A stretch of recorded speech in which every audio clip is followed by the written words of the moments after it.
رکھ دے اور میں ثابت کروں گا، میں ظاہر کر دوں گا، میں بتا دوں گا کہ میں نے کس خاندان کو چنا ہے۔ اور خدا کہتا ہے کہ جس کی لاٹھی پر کلیاں پھوٹ نکلے گی، جس کی لاٹھی پر پھول لگ جائیں گے، جس کی لاٹھی کے اوپر تو یہ سبزہ نظر آئے گا، سمجھ لینا کہ میں خدا نے اس خاندان کو چنا ہے۔ اب حضرت موسیٰ نے 12 لاٹھیاں لی اور 12 لاٹھیوں پر تمام خاندانوں کے سرداروں کے نام لکھے، سربراہوں کے نام لکھے اور اسے خدا کی حضوری میں رکھ دیا گیا۔ اور جب خدا کی حضوری وہاں پر آتی ہے تو وہاں پر لکھا ہے کہ لاوی کے خاندان کی لاٹھی جو تھی اس پر کلیاں پھوٹ نکلی اور خدا نے بتا دیا کہ میں نے امت اسرائیل کے سب خاندانوں کو نہیں بلکہ لاوی کو چنا ہوا ہے۔ اور لاوی ہی ایسا خاندان ہے جو میری حضوری میں خدمت کرے گا، جو میرے اجتماع کے اندر آیا جایا کرے گا، جس سے میں باتیں کروں گا اور جس سے میں اپنی کہانت کی کتابوں کو سر انجام کرواؤں گا۔ اور اس لیے لاوی کی لاٹھی پر کلیاں پھوٹ نکلی اور خدا نے خاندانوں کی لڑائیوں کو حل کر دیا، خدا نے خاندانوں کی بے چینیوں کو حل کر دیا، ختم کر دیا۔ اور اس کا مطلب ہے کہ ہم تمام خدا کی حضوری میں نامزد ہیں، خاندانوں کی لڑائیوں خدا حل کرتا ہے۔ اور یہاں پر خدا نے امت اسرائیل کے سب خاندانوں کی لڑائیوں کو حل کر دیا۔ اور اس لیے پولس رسول کہتا ہے کہ ہر خاندان اور خدا کی حضور نامزد ہے، خدا کی نگاہ میں ہے۔ کوئی خاندان خدا کی نگاہوں سے باہر نہیں ہے، سب کو خدا دیکھتا ہے۔ اس لیے ضرورت ہے کہ ہم خاندانی شکر گزارے رہیں۔ اس لیے ہم پر واجب ہے کہ ہم خاندانی طور پر خدا کے سامنے خوشی کریں۔ اس لیے ہم تمام پر یہ بات عائد ہوتی ہے کہ ہم تمام خاندانی طور پر رب العزت کو منائیں اور اس کے حضور آ کر خوشی کریں۔ خروج 12واں باب اور اس کی 21ویں آیت میں لکھا ہے کہ تب موسیٰ نے اسرائیل کے سب بزرگوں کو بلوا کر ان سے کہا کہ اپنے اپنے خاندان کے مطابق ایک ایک برہ نکال رکھو، یہ فسح کا برہ ذبح ہوگا۔ حضرت موسیٰ نے ساری امت سے کہا کہ تم تمام اب میرے پاس آؤ اور ہر خاندان اپنے خاندان کے مطابق، اگر خاندان میں 20 لوگ ہیں اسی کے مطابق ایک برہ لے، اور جب برہ لے لوگے تو تم فسح پر اسے ذبح کرنا، اور جو خداوند کی حضوری میں تمہاری قربانی ہوگی اور جو تم خدا کی حضوری میں آ کر خوشی کرو گے۔ اور تب تمام امت اسرائیل کے سب خاندانوں نے اپنے خاندان کے حساب سے ایک ایک جانور لیا اور اسے فسح کے دن ذبح کر کے خداوند کی حضوری میں خوشی کی۔ اور آج جس کو جتنی پرچیاں ملی اور ہر پرچی ہر خاندان کے مطابق ہمارے خاندانوں میں بھی، اور ہر خاندان اپنی حیثیت کے مطابق یہاں پر یہ ساری خوشی لے کر آیا۔ اس کا مطلب ہے کہ خدا کا کلام نہ تو ٹلا ہے نہ ہی ٹل سکتا ہے۔ اور یسوع مسیح نے واضح کہا کہ زمین اور آسمان ٹل سکتے ہیں مگر میرے منہ کی باتیں، میرے منہ کی باتیں۔ اور وہاں پر خدا نے امت اسرائیل سے کلام کیا تھا اور کہا تھا کہ بھی اپنے خاندانوں کے مطابق، اپنے خاندان کے لوگوں کے مطابق، اپنے خاندانوں کی کمائی کے مطابق ایک ایک جانور لینا۔ اور یہاں پر آج خدا نے اس طریقے کو ہمارے ساتھ ظاہر کیا ہے۔ اور ہم تمام جو بچیاں ہمارے پاس تھی اس کے مطابق خدا کے گھر میں حاصل ہوئے ہیں، اور یہ ساری چیزیں خدا کی حضوری میں رکھ کر ہم نے خدا کی شکر گزاری کی ہے۔ آج خدا ہم سے کلام کرتا ہے، خدا ہم سے کلام کرتا ہے۔ اور زبور 50 میں لکھا ہے، اور تمام خاندانوں سے خدا کا کلام ہے، خدا کے لیے شکر گزاری کی قربانی گزار اور حق تعالیٰ کے لیے اپنی منتیں پوری کر، اور مصیبت کے دن مجھ سے فریاد کر، میں تجھے چھڑاؤں گا تو میری تمجید کرے گا۔ اب یہاں پر تمام خاندانوں کو خدا اپنا کلام دیتا ہے، اور ہر خاندان کے ساتھ کلام خدا بیان کیا گیا ہے، اور ہر خاندان سے خدا کہتا ہے کہ بھی میرے لیے شکر گزاری کی قربانی گزارو اور میرے لیے منتیں پوری کرو۔ اور جب تم شکر گزاری کی قربانیاں گزار لو گے، منتیں پوری کر لو گے، تو مصیبت جب تم پر آئے گی تو مصیبت کے وقت مجھے پکار کے دیکھنا، مجھ سے فریاد کر کے دیکھنا، میں خود تمہیں چھڑاؤں گا اور تم میری تمجید کرو گے۔ اور آج کلیسیائی طور پر خدا نے ہمیں ایک بڑے خاندان کی صورت عطا فرمائی ہے، اور یہاں پر خدا کہتا ہے کہ تم میری شکر گزاری کرو اور میرے لیے تو منتیں پوری کرو، اور مصیبت کے دن مجھ سے فریاد کرو۔ جب تم پر مصیبت بیماری نہ کرا جائے گی، جب تم پر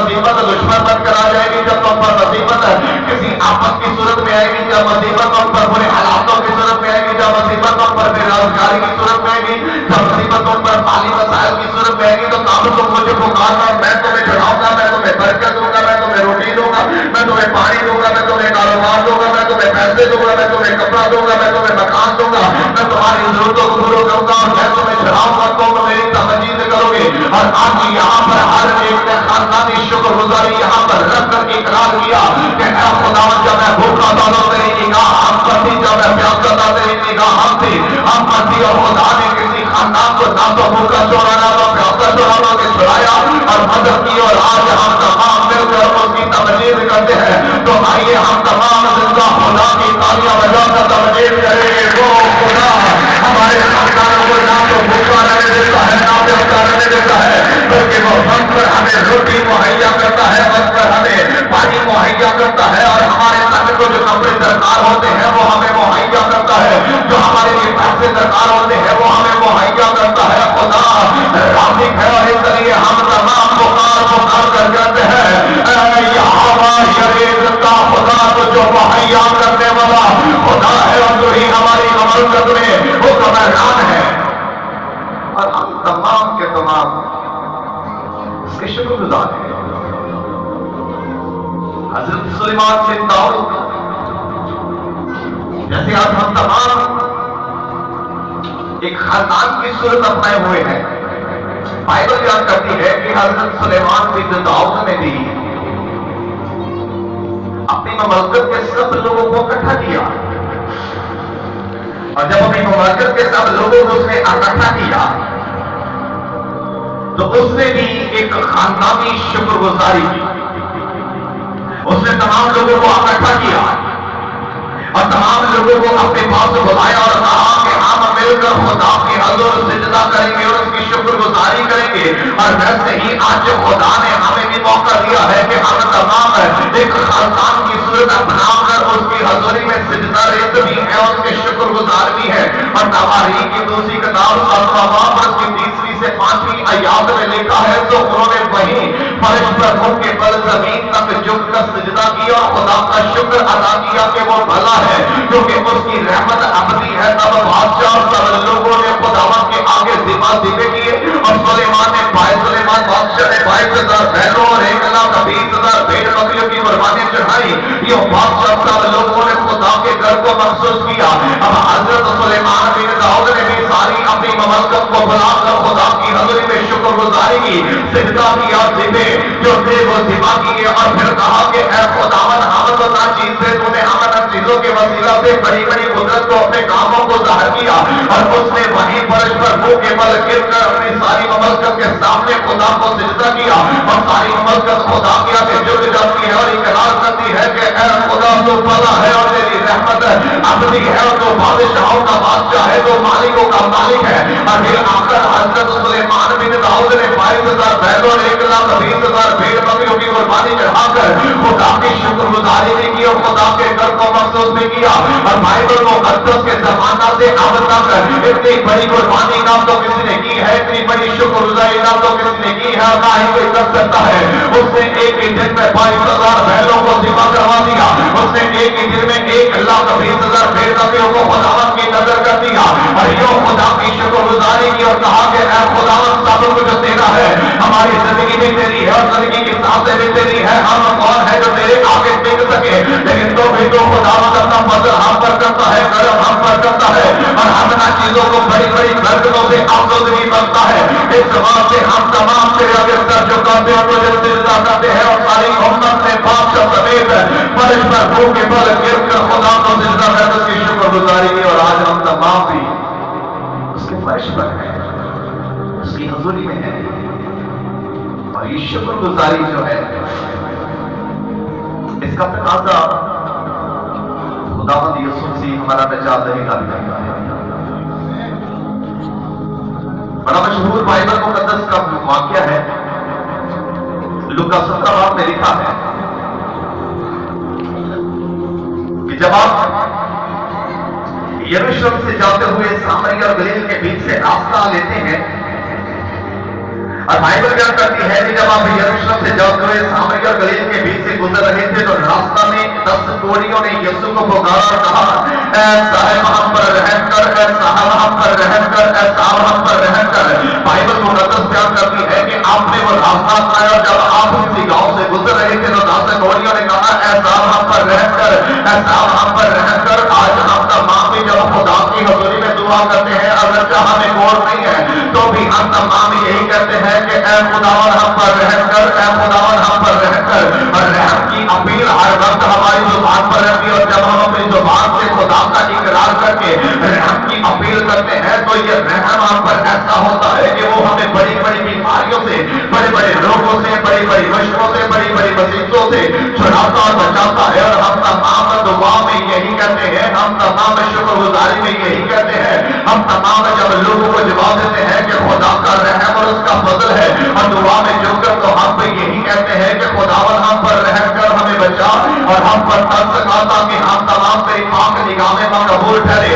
اور تب لکھا ہے کہ جب انہوں نے رحم کی اپیل کی اور جب انہوں نے کہا کہ ہم پر رحم کر، ہم پر رحم کر، اور بائبل بیان کرتی ہے کہ آپ نے دور ہی سے بلند آواز سے کہا کہ نہیں یہاں سے مر جاؤ، اور اپنے کہیں جا کر کاہنوں کو دکھاؤ، جا کر کاہنوں کو دکھاؤ، کاہن تجھے دیکھیں گے، اور جب تمہیں دیکھ لیں گے تو تمہارے مدد سے کون جاتا رہے گا، اور کاہن تمہارے لیے حکم نامہ جاری کر دیں گے، اور تم پھر دوبارہ اپنے گھر میں، اپنے محلہ میں، اپنے گاؤں میں، اپنے خاندانوں میں بسو گے۔ تم خاندانوں سے نکال دیے گئے ہو، تم خاندانوں سے دور کر دیے گئے ہو، اب میں تمہیں شفا دیتا ہوں، جاؤ اپنے نئی کاہنوں کو دکھاؤ، کاہن تجھے جب دیکھیں گے تو تم پھر دوبارہ خاندانوں کے اندر جاؤ گے۔ یہاں پر جو ہمیں مثال ملتی ہے کہ خدا خاندانوں کو بحال کرتا ہے، خدا خاندانوں کی زندگیاں میں خوشیاں دوبالا کرتا ہے۔ یہاں پر ان کوڑیوں کو شفا دے کر خدا نے خاندانوں کو بحال کیا۔ اور بائبل بیان کرتی ہے کہ جب یہ راستہ میں جا رہے تھے تو سب کے سب راستہ میں پاک و صاف ہو گئے، لیکن ایک واپس مڑا اور کہتا ہے کہ میں کاہنوں کے پاس نہیں جاؤ، میرا آقا تو وہ ہے جس نے مجھے شفا دی ہے۔ اور ایک واپس آ کر آپ کے قدموں میں گر جاتا ہے، قدموں میں گر کر آپ کو سجدہ کرتا ہے، آپ کا شکر ادا کرتا ہے، اور آپ کے لب مبارک سے یہ بات صادر ہوتی ہے کیا تو رستوں میں شفا نہ پائی تو پھر باقی تو کہاں ہے؟ اس کا مطلب ہے کہ ہمارا نجات اتنا معلوم ہے، مقدس زندہ خدا کا بیٹا ہمارا نجات یہ چاہتا ہے کہ ہم تمام شکر گزاری کریں۔ اور یہاں پر آپ نے اس گھوڑے سے کہا کہ تم رستوں میں شفا پائی تو باقی نو کہاں ہے؟ اس کا مطلب ہے کہ آج جتنے بھی آگے ہیں وہ خوش ہے، اور جتنے نہیں آئے وہ سوال کر رہا ہے کہ وہ باقی کدھر ہے، باقی کہاں ہے؟ خدا کی شکر گزاری یسوع مسیح کی تقاضا کرتا ہے، تو خدا چاہتا ہے کہ ہم اس کی شکر گزاری کریں۔ باقی موقع باقی کدھر ہے؟ خدا کی شکر گزاری کا تقاضا یسوع بھی کرتا ہے۔ اور زبور 50 میں لکھا ہے کہ جب ہم خدا کی شکر گزاری کرتے ہیں تو در حقیقت کہتا ہے کہ جو شکر گزاری کی قربانی گزراتا ہے وہ میری تمجید کرتا ہے۔ آج ہم تمام نے خاندانی شکر گزاری کر کے خدا کی تمجید کی ہے، اب خدا چاہتا ہے کہ ہم اس کی تمجید یوں کرتے رہیں۔ آئیے ہم تمام اپنے سروں کو جھکائیں اور اپنے سروں کو جھکا کر ہم تمام ایک بار پھر اپنے آپ کو خدا کے سپرد کرتے ہیں، ایک بار پھر اپنے خاندانوں کو خدا کے سپرد کرتے ہیں، ایک بار پھر ہم اپنی زندگی کو خدا کے سپرد کرتے ہیں، کیونکہ بائبل مقدس بیان کرتی ہے کہ وہ تنہا کو خاندان بخشتا ہے، اور ہر خاندان جو ہے اس کی حضوری میں نامزد ہے، اور ہر خاندان پر خدا کی نگاہ رہتی ہے۔ خدا نے نوح سے کہا نو اس زمانہ کے اندر میں نے تجھے اور تیرے خاندان پر راستہ دیکھا ہے۔ اس کا مطلب ہے کہ نظر منور ہمارے خاندانوں پر ہے، اس کا مطلب ہے کہ قلم کی نگاہ ہمارے خاندانوں پر ہے، اس کا مطلب ہے کہ فرض کی نگاہ ہمارے خاندانوں پر ہے، اس کا مطلب ہے کہ وہ ہمارے خاندانوں پر نگاہیں رکھے ہوئے ہے، اور ہمارا اٹھنا بیٹھنا چاہتا ہے، اور یہ ہی چاہتا ہے کہ ہم تمام بھی لوگ کے خاندان کی طرح بن جائے، تاکہ اس کی حضوری میں جو ہمارے نامزد نام ہو چکے ہیں وہ کتاب حیات کے اندر درج ہو جائے، اور جب وہ بادشاہی میں آئے تو ہم تمام اڑے اور اس کے ساتھ بادشاہی کرنے کے لیے اٹھائے جائیں۔ اے خدا